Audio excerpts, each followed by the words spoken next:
Народный депутат Украины Надежда Савченко напомнила Европе о политзаключенных в Крыму и на Донбассе. Выступая в Европарламенте, она отметила, что после ее освобождения Запад стал меньше уделять внимания украинским политзаключенным в России и на оккупированных территориях.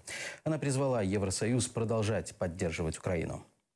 За всіми цими списками, які ми озвучуємо, скільки є зараз політв'язнів в Росії, в окупованому Криму, в окупованому Донбасі, за цими списками, за кожним ім'ям стоїть життя людини. Життя людини, її мрії, її надія на волю, на життя. У нас дуже непростий період в Україні. Нам залишилося пройти до того рубежу, щоб не було більше повернення назад в тоталітарне минуле, а щоб ми справді рухалися в демократичному напрямку не тільки на словах, а й надії. Нам залишився всього лише один крок. Так, він буде дуже важким, тому що останній бій, він трудний самий. Але я дуже сподіваюся і прошу, що нас не полишить світ в цій боротьбі і допоможе нам зробити цей рішучий і такий потрібний нам крок.